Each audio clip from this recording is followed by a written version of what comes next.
Support for Oregon Artbeat is provided by Jordan Schnitzer and the Harold and Arlene Schnitzer Care Foundation Endowed Fund for Excellence, Robert D. and Marcia H. Randall Charitable Trust, Fund for Lifelong Learning, John and Patricia Beckman Fund, the Kinsman Foundation, and OPB members and viewers like you. Thank you. Funding for arts and culture coverage is provided by James F. and Marion L. Miller Foundation.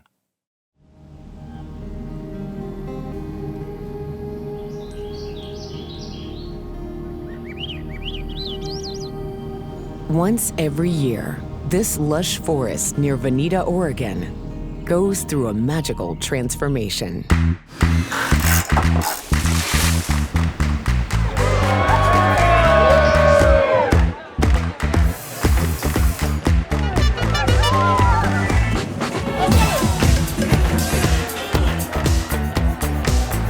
I see fairies, I see gnomes, I see incredible costuming.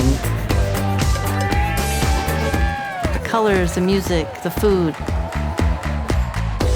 Feels like you stepped into Wonderland or something magical. Happy Fair! I like the absolute disparity of the totally absurd and the totally profound. You come and you'll get it.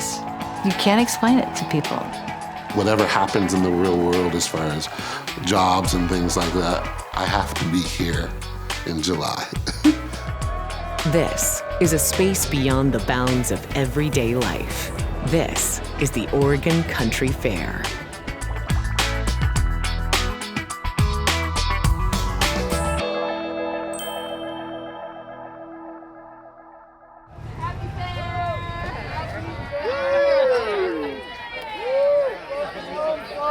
Welcome! The Oregon Country Fair is one of the longest-running art and music festivals in the country. Welcome to Fair! Welcome home! Would you like an affirmation for your day? I think you feel it the minute you get here, and there's a vibe about it that you just don't get anywhere else. Happy fun, everybody! It grew out of a 1960s vision of a better world, and the vision continues.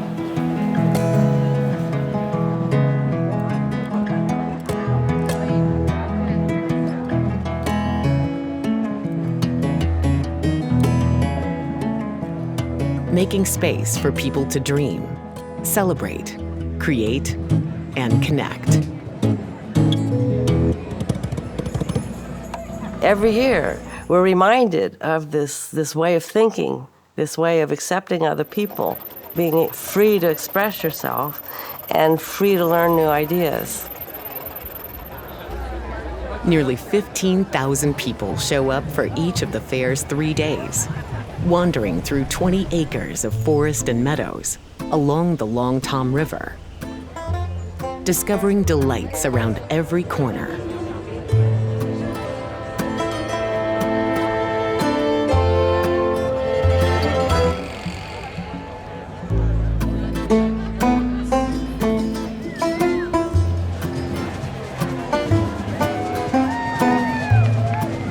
And maybe discovering something about themselves.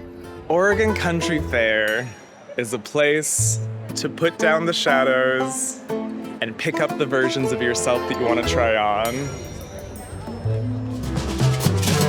There's inspired art, exhilarating music, and a whole lot of interesting people. Happy Fair!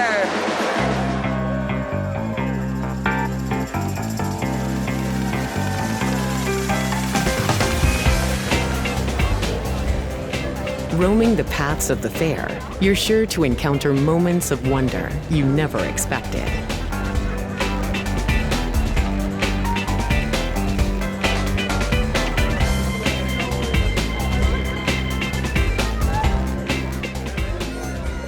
And as spontaneous as these moments seem, most of them are curated by the talented team of the Ambiance crew. I think that a lot of people don't know our wandering performers exist in sort of an official capacity, and that's kind of by design because they're supposed to be surprising and spontaneous. From the second the gates open, over 100 performers are strolling the paths, spreading joy and delight.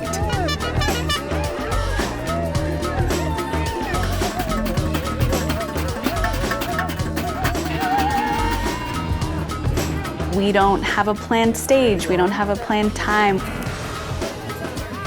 Because the point of Ambiance is spontaneity, is surprise.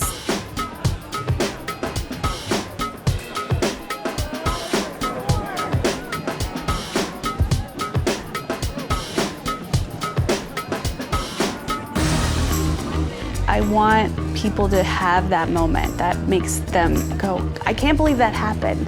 And for years to come, they're like, it's that fair that such and such happened.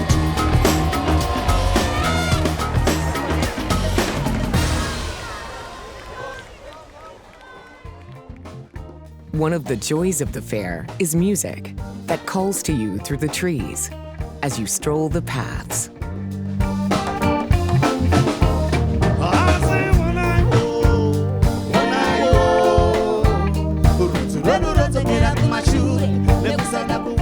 My name is John Mambira. I come from Zimbabwe, Southern Africa. My band is called the John Mambira Band. Yeah.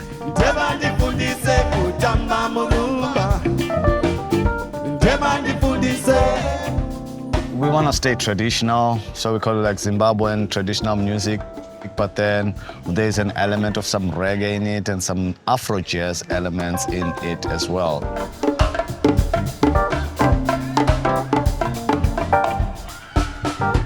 I played at the Oregon Country Fair 2009, was my first year, and it was amazing. It was a rainy day, but it turned out to be the most beautiful day I can actually appreciate because everybody was out in the rain dancing and the energy is so high. So that's what actually made me fall in love with Eugene. It really inspired me to say, I want to live in this kind of place one day. So in 2015, I moved to Eugene.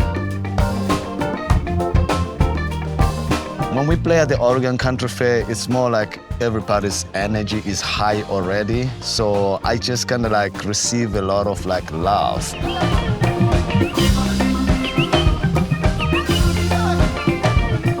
I see people expressing themselves. People just move. You know, they just like move the way they can express themselves, how the music connects with them. Because you can imagine like a person like me singing in a different language from Southern Africa, it shows that dance connects people, you know, like from all parts of the world. It's really important that people get that rhythm and just move. The fair has plenty of space to move.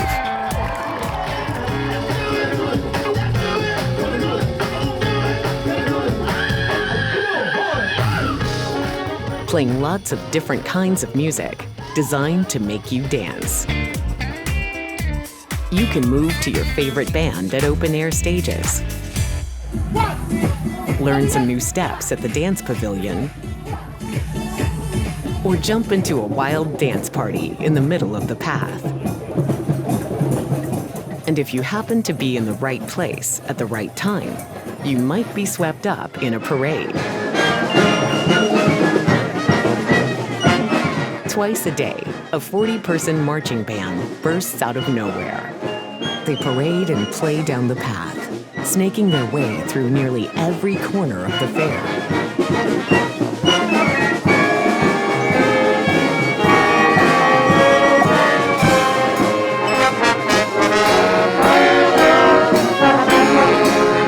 The name of the band is the Fighting Instruments of Karma Marching Chamber Band / Orchestra. One of the reasons all of these amazing musicians converge on this place is because the audience is right here. And they have no idea that we're coming. And you walk out on the path and they look at you like, oh my God, what is going on?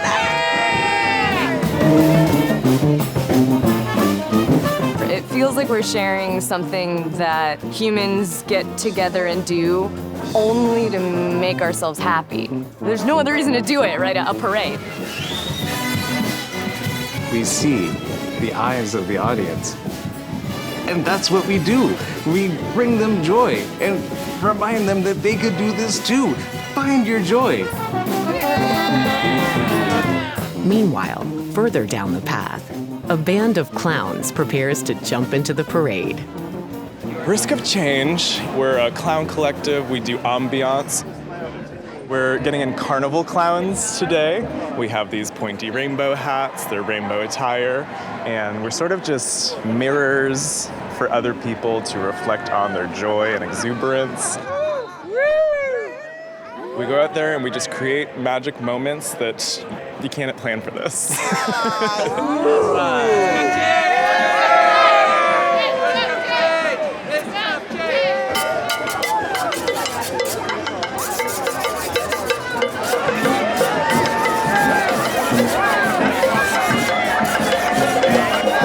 The band is coming!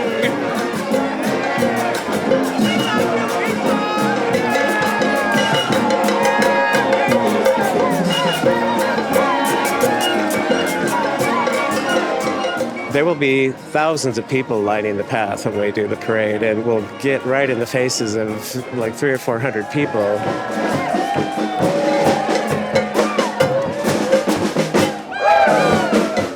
It's just beautiful to bring a little bit of crazy and some color and inspiration, and there's an expansive universe that can be incredible if you manifest it. This troupe is like a manifesting troupe of outrageousness. It reminds me that joy, revelry are things worth fighting for. It's like a North Star. That North Star has been shining for more than 50 years. And it's a story that starts long before there even was a fair.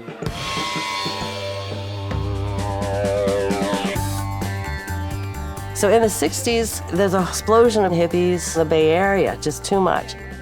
So they said, hey, let's leave San Francisco, go out to the country, go find some communists, go north, go anywhere. And people did leave. And they moved to Oregon.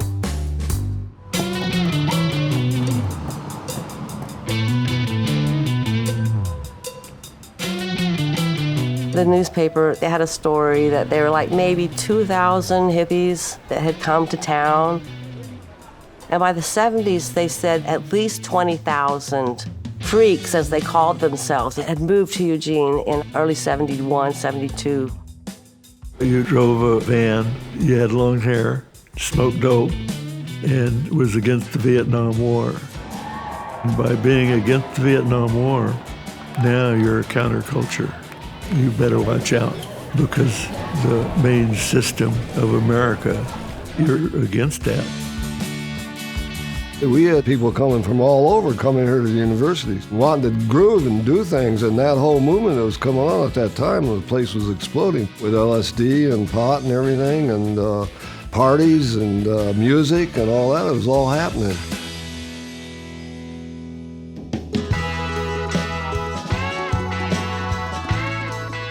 It took a while to realize that, yeah, this is a big movement. You know, this is a positive movement. We've been such a war culture, you know, from World War II and Vietnam, but there's another way to live and still be strong. The other thing going on was the natural foods movement. Eugene was a little food haven. The whole natural food movement was just burgeoning. People were questioning things and questioning their food sources. We were kind of inventing the concept of a health food store. I think that number of people coming together, you had protests going on at the university, but also that sense of play and creativity and the feeling that there is a way we could live differently and take care of each other better.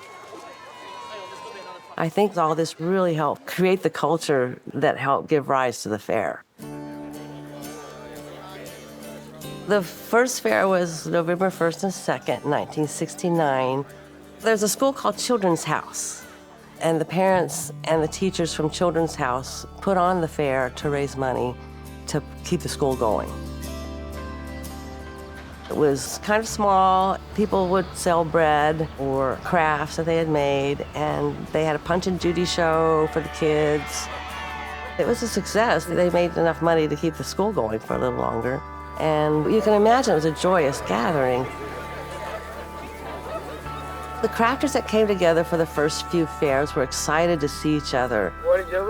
They bartered, they shared ideas. One of the original goals was to help people be able to make a living away from mainstream society. I think that was a big part of the energy that kept the early fairs going. It evolved from there into this miraculous gathering of like-minded folks. You could dance, you could sing, you could make up stories, you could have groups that would perform plays. You could do all that kind of stuff without being, official. It's year number 8 for the Oregon Country Fair. The organization's a little bit better, but many of the same people are here doing many of the same things they've done in the past. It'll all be in full swing until Sunday night. David Jackson, Eyewitness News at the Oregon Country Fair. In 1981, the fair started thinking how they could buy the land. They came up with a plan. They asked the Keseys if they could get the Grateful Dead to play for a benefit concert on the fair site. Ken Kesey was the celebrated author of One Flew Over the Cuckoo's Nest and the creator of the legendary acid tests with Jerry Garcia and the Grateful Dead. He was my brother, and Garcia and Ken were friends. I would step in the middle of it and ask the question, and they would say yes. But it was mostly because of the relationship with Ken. Concert was great. It was that classic family thing. Uncle Ken backstage. He had a booth called the Underdogs booth. My brother-in-law was selling watermelons. My mom was counting money backstage. Thinking, of course, that it was going to be big enough for everybody to make a load of money. When the music started, the people at the entrances all came in to listen to the music and quit selling tickets.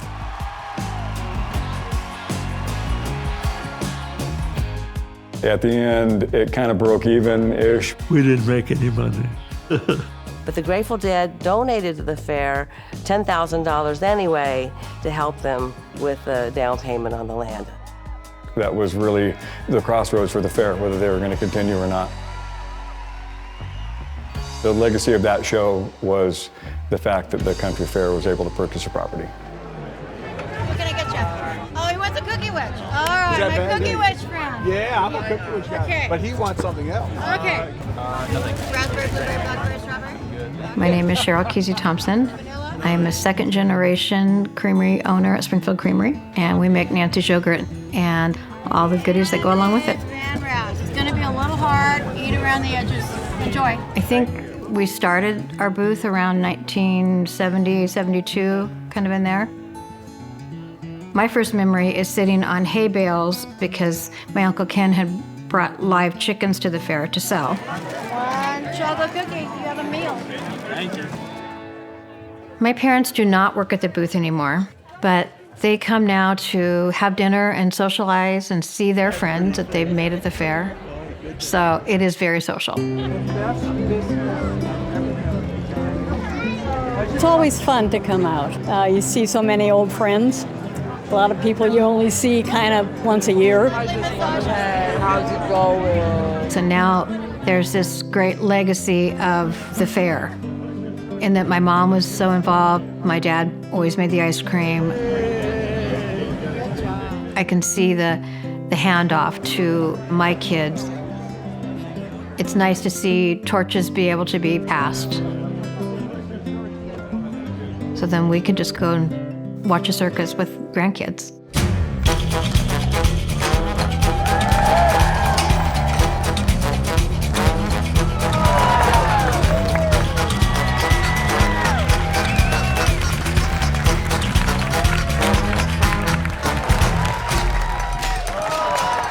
Of the 17 stages at the fair, 4 of them are dedicated to the art of vaudeville. Jugglers, acrobats, clowns, theater. There's no other craft and music festival like it in the world. To have 20, 25 vaudeville-type acts is pretty unique, and the audiences are huge. I mean, people are going crazy over this stuff.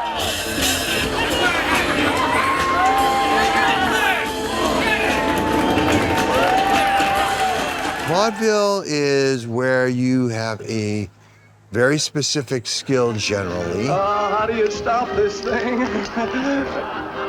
And you make something magical happen through that skill that most people can't do. Oh, did you see that? And some people would spend their whole lives honing this magical skill. By the turn of the 20th century, there were hundreds of vaudeville theaters across the country. The rise of movie theaters killed vaudeville. By the 1930s, it was dead. But the 1970s saw the birth of the new vaudeville movement. The fair gave these scrappy young street performers real stages and big audiences where they could pass the hat. Early fair vaudevillians included Reverend Chumley, Artist the Spoon Man, Tom Noddy, and the Flying Karamazov Brothers. My name's Paul Magid, and I'm a member of the Flying Karamazov Brothers. We've been around since 1973. They were all street performers to begin with. They were all looking for ways to get together and perform together, perform more often. And the fair gave them a really good way to do that, and they got to know each other.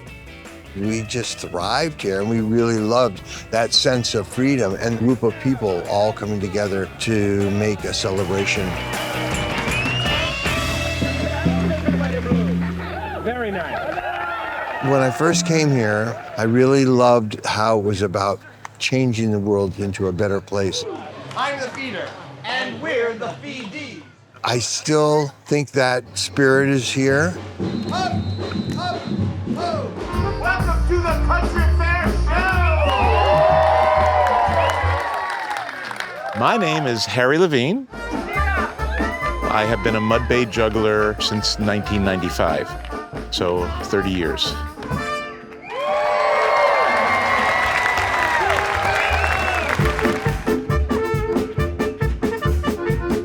Mud Bay Jugglers are based in Olympia, Washington, magical, mystical Mud Bay, we call it. We're an ensemble and try and do lots of physical comedy. Oregon Country Fair is special because of the audiences. They're so with you all the time.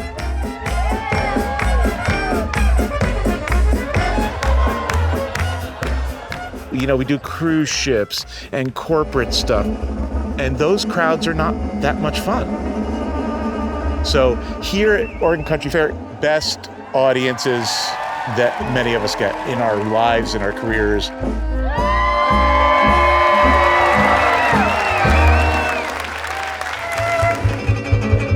The Big Finish is a 4-person routine with Jules standing on Alan's shoulders, and we're all juggling to frenetic music. The guy on the bottom can't really move that much, so the passes have to be precise, and the guy on top can't really move that much because he'll fall off. So it's a little challenging. When it works, it's really cool. What makes it special here at Oregon Country Fair is we are free to look how we want, act how we want, as long as it's with respect, laugh, love, all of it. It's amazing. What do you want to go see? My name is Anthony Jackson. I go by AJ, and I am currently serving as Oregon Country Fair president. These are cool. I walk around with my son since he was able to walk. I'm gonna get that one. Okay, it's yours. Thank you. My son's been coming here since he was 6 months old. His biggest thing now, though, is, I have this weird beard here, and he'll count how many times people stop me and say, I like your beard. Thank you. Thank you. Walking around with friends is like a fairy tale. Around every corner is something new and bright that we want to stop and look at. I really love these. I like the bigger ones and my circles, and look at the detail. Oh my goodness, yes. Yes, they are. Every year there's something different. Someone has taken the time to build something really for us, kind of like to show off whatever that craft is. The sound bath, you walk in. I kind of feel it now. Someone built that. It took their time to love us back. I feel it. The Oregon Country Fair is mostly a white event. In the West Coast and in festivals, there is this unspoken language of who belongs, who doesn't belong, how you need to act, how quiet you need to be. I didn't fit in any of those. You're welcome. Thank you. Have a great fair. Yeah. Happy fair. We're still here. We still choose to show up to fair every year, so there is a part of something that we resonate with. We know what it is, and we still choose to come. Some of us, they stop coming. They stop coming. I don't pretend that this is a perfect place. Like most communities, it sometimes mirrors the outside world. That's one of the things that I'm most excited about as fair president, is how do we create a passion for people that look like me to come in and enjoy this the way I enjoy it.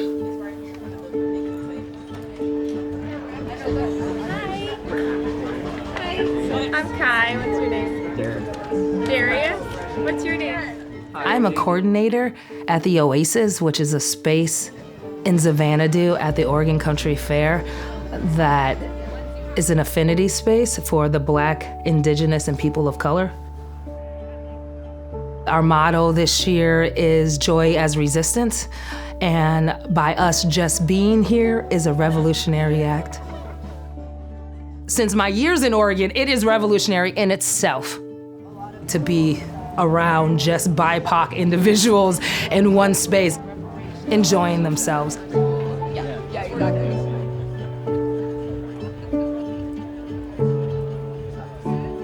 The fair is boombastic, and so it's nice to be able to relax and kind of just ground in a space of familiarity. When someone walks into the Oasis, I would like them to have the feeling of belonging. That's like exhaling, maybe taking off your shoes. It feels like you made a new friend. 1, 2, 3, cheese. Oh, I think I got the brim of my hat in it. Oh, look at my husband. Thank you.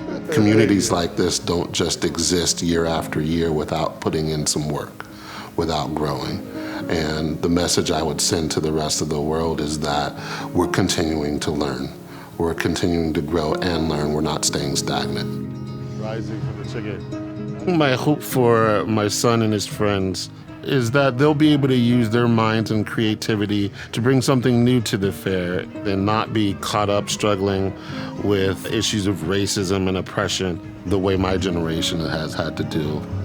Yeah, that's come and catch you, yeah.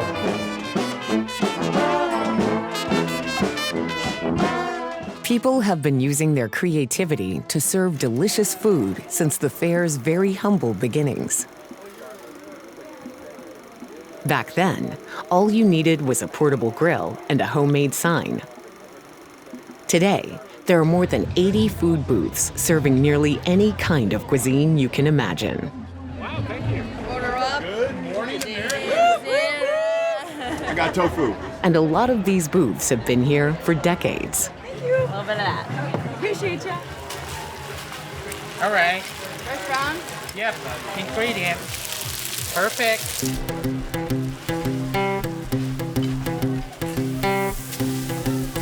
My name is Saman Hansonkram. I'm the owner of Bangkok Grill at Oregon Country Fair. Have been in business for 39 years. My first fair is 1985. First year is pretty rough. We don't really know what we're doing. We don't even have a real structure for the booth, but we do what we can to adapt to it and then I learn from there. My own recipe for our pad thai is totally different than anywhere else. And people like the way we make it. Generous peanut sauce, please. Something like that? Something like that? I think it's over 1,000 people a day. 2 lines of Bangkok Grill, both sides are the same. You get water, Dad? Yeah, I'm gonna need more.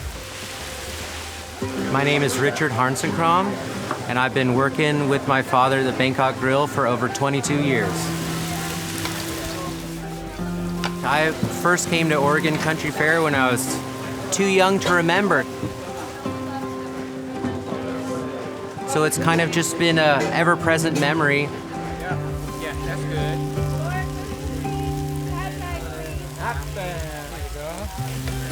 It feels so great to work with my father throughout so much of my life. Creating something and continuing the legacy that he's built.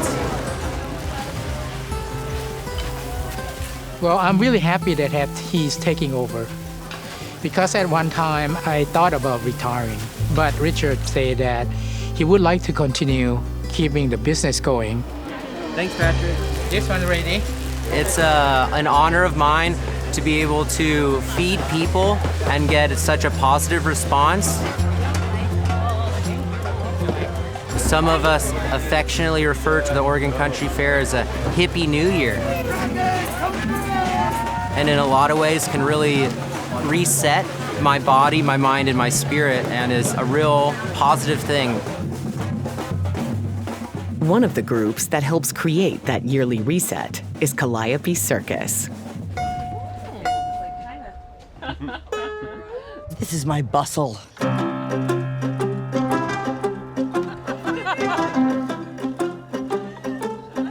Okay, zip tie. Calliope Circus is a troupe of people who like to defy reason and press the imagination. Everybody's costumes on now. And make people think and question what they're seeing. Feeling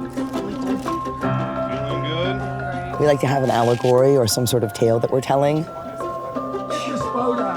Yes, take that ship out. This year we have a ship of fools and all of the souls who wound up on it. Spread the love, and here we go. All of the characters chose which sort of fool or who they wanted to be on the ship of fools, and then we developed those characters. Welcome. Happy fair. Welcome to the Oregon Country Fair. We've been expecting you. Only madness from here. Come on, get. We've got a cartographer and an oracle and a sea serpent and the wish clarifier, and we've got myself, the captain. Ha ha.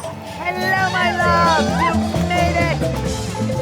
We try to engage in a very specific, personal way that creates a dialogue and creates a shift where suddenly they're going into the fair and they've had this precursor and they've had that taste of what's to come. Wow, you've officially joined the circus. All right, we're in. People maybe push themselves out of the comfort zone a little bit, and that's the whole story, is getting people to dare to be here. Just to be right here and experience the joy. This year, my crew is this exquisite group of 20 to 30-somethings. So that's how Calliope Circus goes on generation after generation.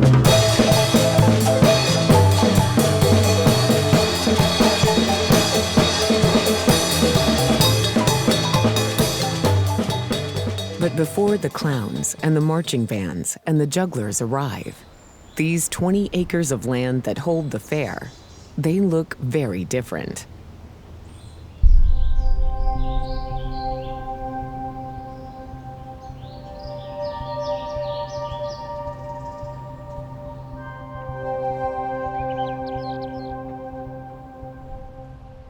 The land in the off-season is an extra thing of beauty to see. It's empty, it's quiet. We try to let it return to more of a wild area when we're not on the land. We ask that the people that are inhabiting the booths take up their roofs so the rain can reach the forest floor, pull up their floor so the light can hit the ground so that the wildflowers bloom again.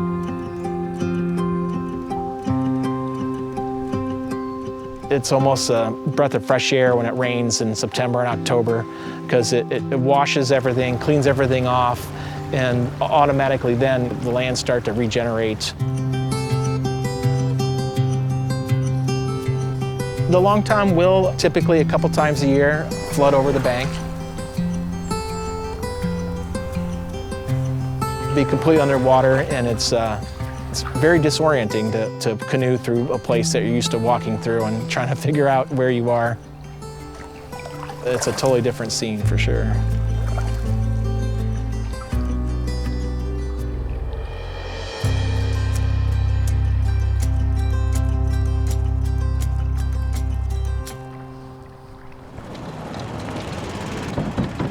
On-site caretakers work year-round to maintain the land.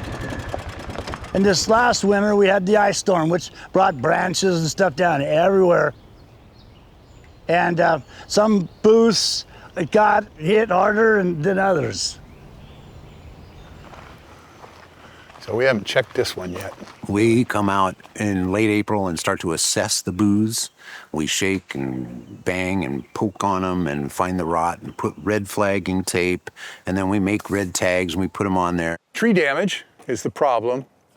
And the note says the wind began to howl and the booth began to fall. And then we call the booth people and say, "You got a red tag?"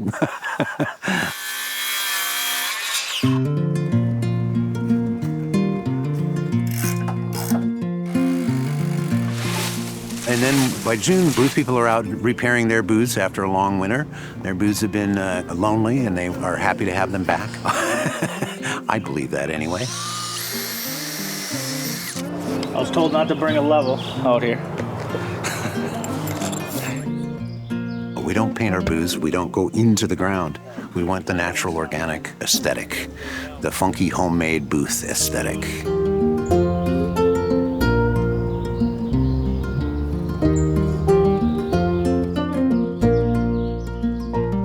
I think the ethos comes from the fair's beginning, thinking about recycling and thinking about low impact on the land. I kind of call it the Mother Earth News period. We're really inspired to be homesteaders, to be on the land, and they brought a lot of that here in terms of recycling materials, using scraps and hand-me-downs. And that affected our aesthetic. It affected our mindsets a lot. This has been going on for 50 years, and it's a special place. It has magic to it that I don't think you get very many places. Some days you feel a little head in your hands. You're kind of like, how are we going to get through this one? All right, let's do it. But then there's so many shoulders and so many creative minds that not just one person has to take it. We can get together and we can brainstorm and we can solve. The environment, the changing climate, social changes. But we'll still be here.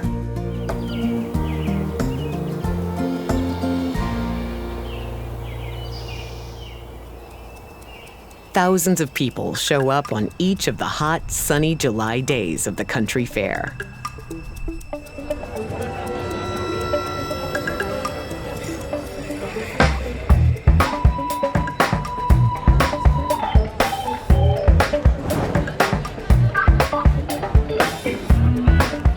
and the fair's water crew make sure they stay hydrated.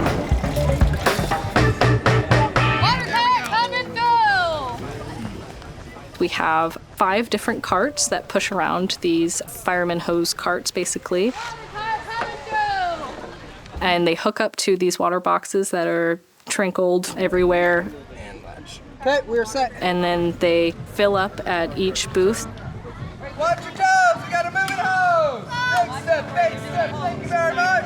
Water on, water on. I like that I am helping people be hydrated and eat and, cool down from the heat. Seeing people enjoy all of the misters and fountains and eating the food, it just makes me so happy that I get to contribute in that important way. I also like seeing what everybody contributes to the country fair, seeing all the other parts coming together. That's the way to do it, yeah? Recycle or die. Which brings us to the dedicated work of the recycling crew. We collect and process refundables, landfill, compost, and recyclables. The crew of nearly 200 volunteers works in shifts. In the morning, we separate everything by hand to make sure we use the landfill as little as possible. And the afternoon shift people are there to help you understand that, yes, it does go in the compost and not the landfill barrel. That cup is compostable. I love rubbish. This is made out of cornstarch. You got a green stripe, compostable. Look like a plastic cup. Bamboozled! We live in a world of illusion. This is compostable. Don't put it over there. It goes here. All food booths are required to use compostable products and durable flatware. And we fill 2 semi-trailers with just the refundables alone. In 2024, the fair generated about 23 tons of landfill, but made almost 30 tons of compost, all hand-sorted and processed on site. The result is worth its weight in gold. It's all about the life that's in the soil. Look how steaming rich that is. This is the gold. This is the payoff.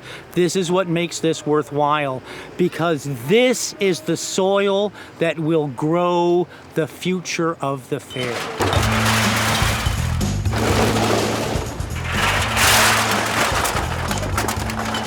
We work and we play together, and it becomes this really beautiful dance. There's trucks and trailers pulling in and out, and people sorting things by hand. Lots of laughter, and it's a ruckus. Yeah, we might be a bunch of hippies hanging out in the forest, but our volunteers walk their talk in a lot of ways.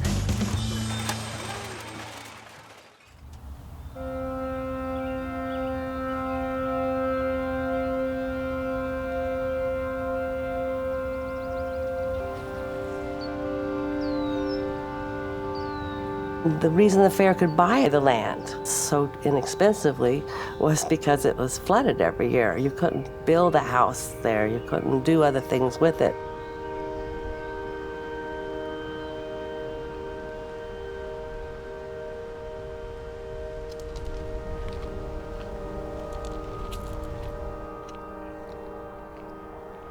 Settlers coming into the country here saw this as land without value. It's like wasteland. Native people looked at these places as gardens, as paradise, as overflowing with materials for, our material culture and foods that sustained families and people.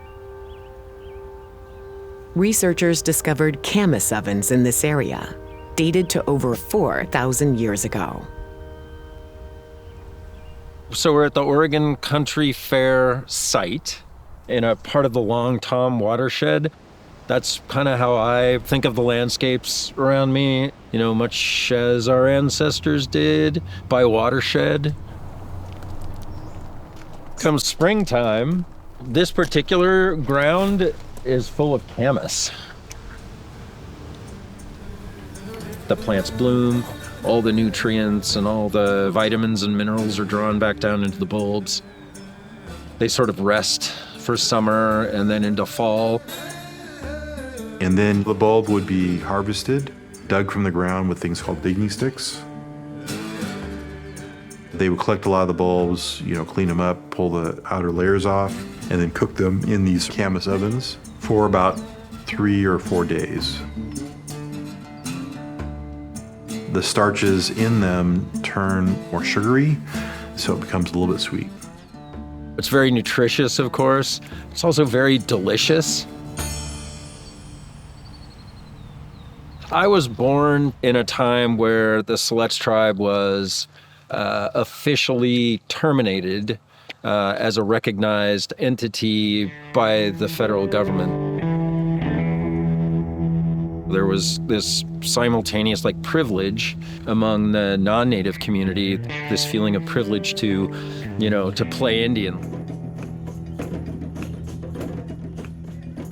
There's a part of hippie culture that thinks that they can take any culture from any part of the world and sort of make whatever they want of it.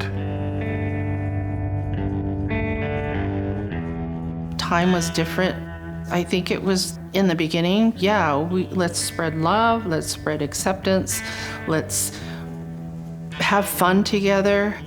They just thought they were honoring people. For a native person to see that is, it's not a little anything, but it's hurtful, it's harmful, it's real harm. The idea of taking from native people, taking land, taking resources, taking culture, is all really the same thing. These are sacred things. They're not just something you can go do for an afternoon and then step away from. It's like you don't just get to always light the fire. Sometimes you got to put the fire out.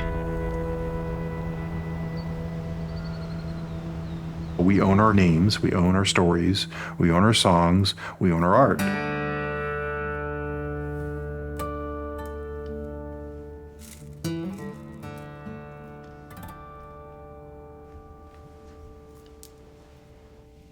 I think there are certain colors that go together and certain stones that go together, and that's why I work in kind of this little mass of chaos here, which makes it more interesting.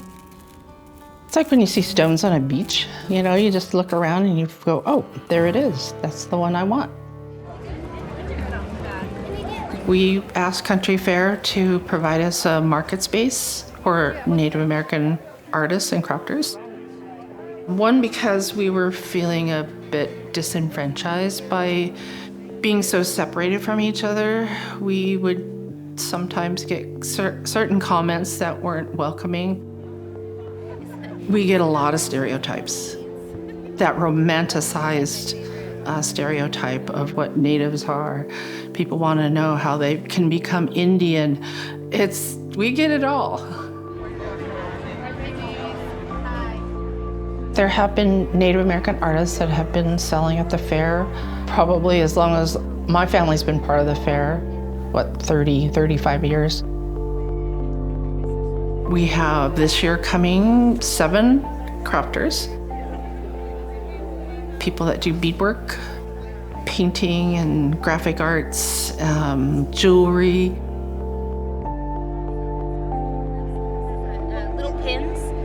What's it supposed to be? Because it almost looks like they're vampire things. And then this one. We're hoping to start dispelling those stereotypes that people have.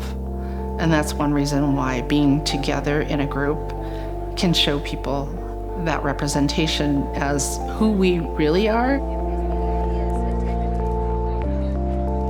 I think what we bring is going to be really a tremendous thing for the fair. I don't know a lot about the symbology of it. Yeah, so it's a red-tailed hawk. We don't just sell what we make, but we also bring our culture along with it.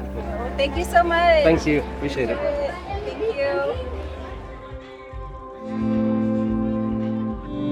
I would like to see the fair be able to have some deeper conversations, deeper thought about equity and diversity what that really means.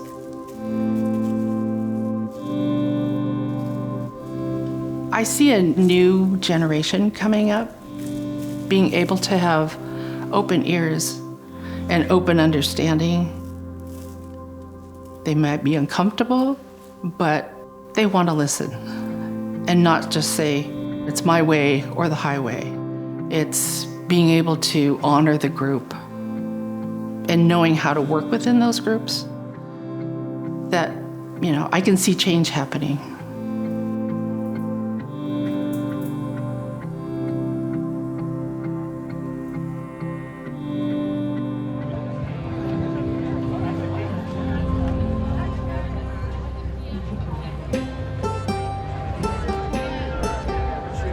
I love the beauty and the experimentation of the crafts at the Oregon Country Fair.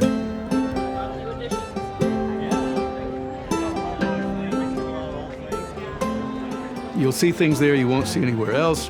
Everything you see in a booth is going to be high quality. Right now we have about 260 craft booths at the fair. In those 260 or so booths, we have about 540 crafters.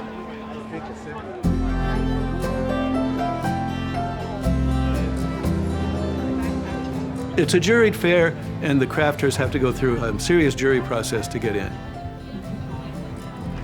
Every craft has to be handmade or hand-gathered, so no factory-made products, no imported products.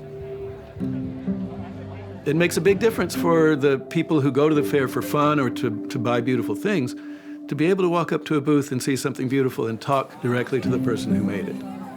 And the back is a willow. So pretty. It's fun to see their faces and how close they get to the furniture. Oh my God, the detail. Can I see after you? Yeah. Well, just when they go, wow, that's really cool. It's like they get it. It's amazing. Look at that.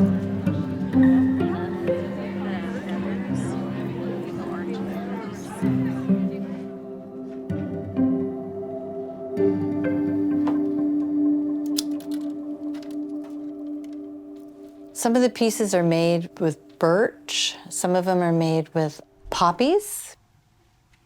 I pick up a stick, I look at it, and I go, okay, that's an arm, that's the top. They speak to you. There it is. When I make fairy furniture, I feel like I've been transported to a place in the woods, and I'm sitting on a little fairy chair, listening to the birds. That's the ticket. I also make garlands. I use all gathered materials. Last summer I went to pick straw flowers and woolly lamb's ears, oats, sea lavender, lavender, feathers, all kinds of feathers. People give me feathers. It's not like I go out and pluck a chicken or something,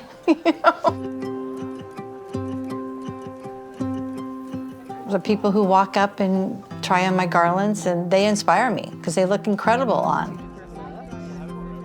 I think they can transform you into another world. And it's perfect at the country fair because the country fair is another world.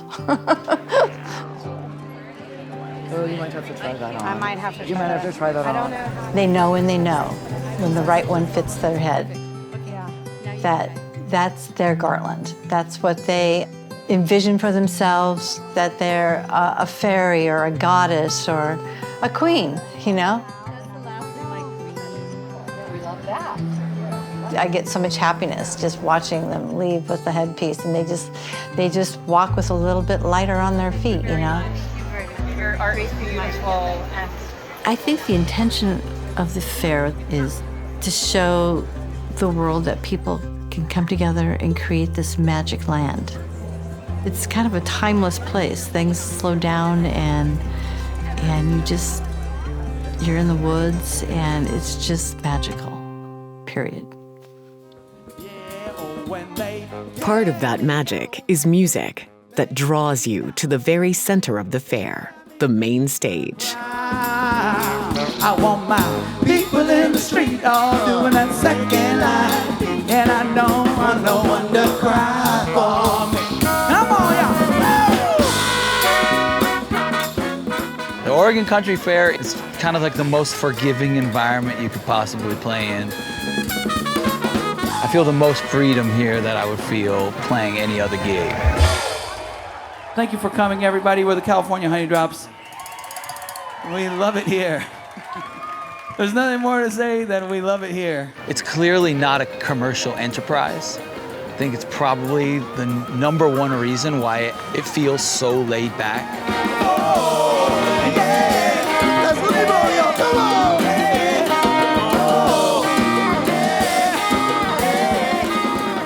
You feel so much spaciousness.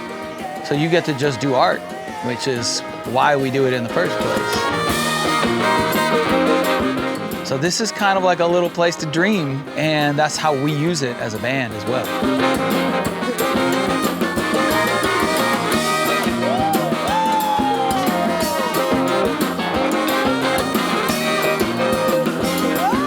And I think the people that come feel that too. So people will dance more and harder and crazier than you'll see other places because it's that openness of spirit. We love you! We love you! We love you! We love you! We love you! We love you!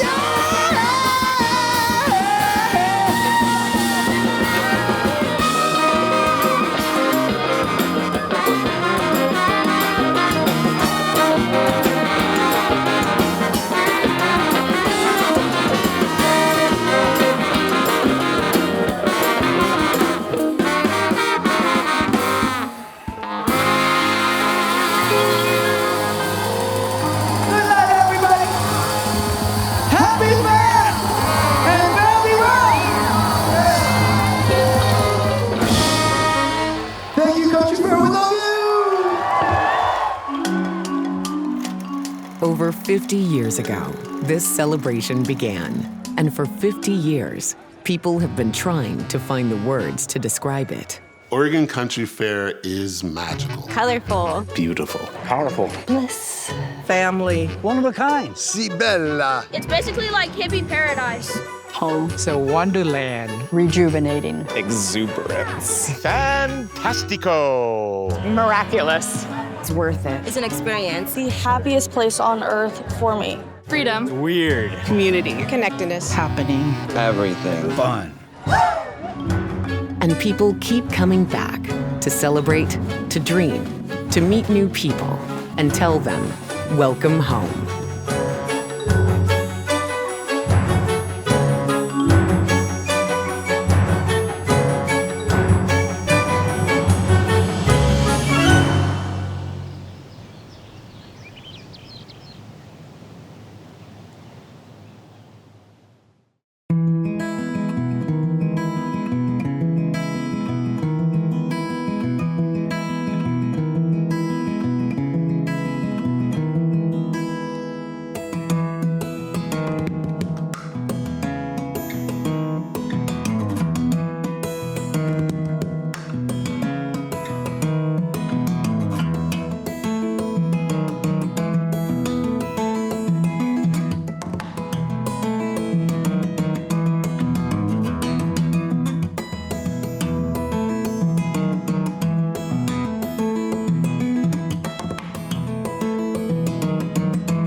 Support for Oregon Artbeat is provided by Jordan Schnitzer and the Harold and Arlene Schnitzer Care Foundation Endowed Fund for Excellence, Robert D. and Marcia H. Randall Charitable Trust, Fund for Lifelong Learning, John and Patricia Beckman Fund, the Kinsman Foundation, and OPB members and viewers like you.